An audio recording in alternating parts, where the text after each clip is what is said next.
Hello and welcome to Larry Has Opinions. In my mid-year freakout video, I mentioned how I haven't rated anything 5 stars so far this year. And a few people remarked on it, and one of my lovely subscribers suggested, why don't you try and predict what 5 stars books you might read for the rest of the year? So let's do this.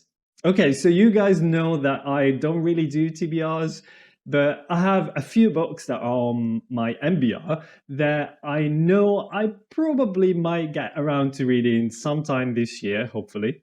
And I'm pretty confident that these might be 5 stars read. And I might possibly at some point look back at this video and see if I guessed it right or not.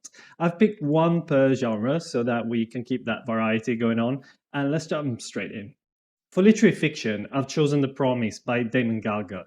This is about the story of a family in South Africa. I don't really know much more than that, but I have a keen interest on the history of this country.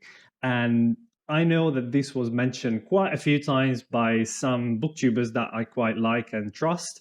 And then just a couple of days ago, it was announced that this was included in the long list for the Booker Prize. So that definitely, any hesitation I might have had left, that swept it away. And I'm really thinking this might be a 5 stars for me. For historical fiction, I've chosen Bring Up the Bodies by Hilary Mantel.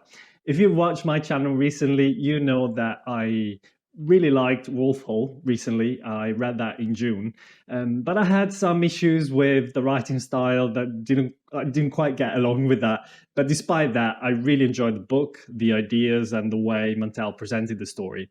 And Bring Up the Bodies is the second installment in that Thomas Cromwell trilogy.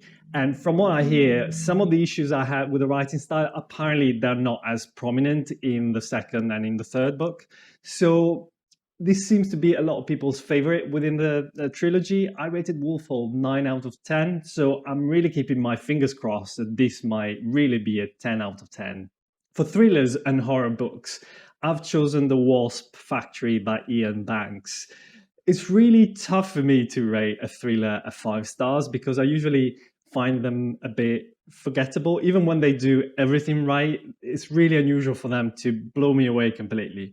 But I'm hoping that this one maybe might, because this seems quite unusual in its style. Again, I don't know very much about it, but I know it's really dark and kind of twisted and relatively unusual, which sounds really straight up my alley. So I'm really hoping that this might be another 5 stars for me. For science fiction, I've picked one that I've been wanting to read for years now, I think, and I don't know why I haven't read it yet, because every person who reads it seems to love it, and it's Flower for Algernon.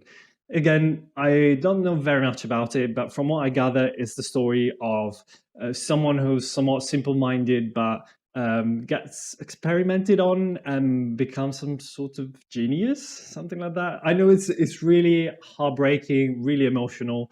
It's a classic, so usually there is a reason why these books become classic, is because their execution is really masterful.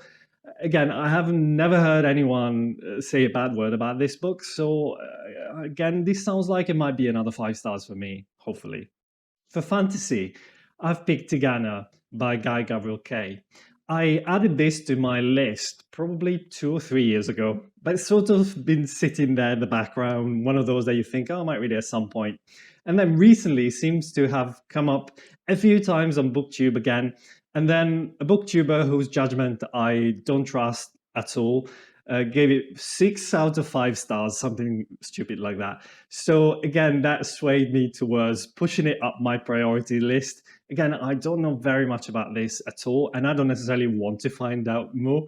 I think it's something about a city-state or something like that in a magical world or in a fantasy world.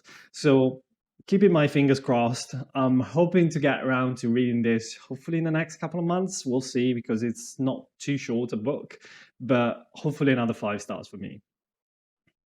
And lastly, for nonfiction, A Promised Land by Barack Obama.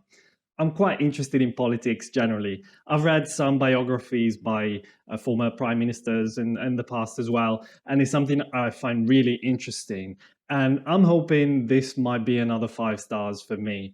Again, some of the reviews that I've seen were mixed. Some people were complaining that maybe they wanted more of the personal history of his and less of the politics side of things.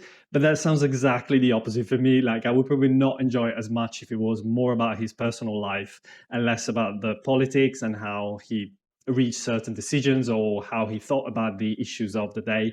So again, that sounds like something I would really enjoy.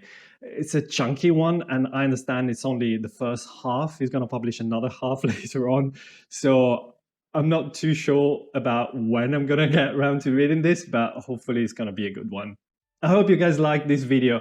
Please give me a thumbs up. If you have any feedback on any of these, please let me know in the comments or join our Discord. The link is in the description box, and I'll see you the next time.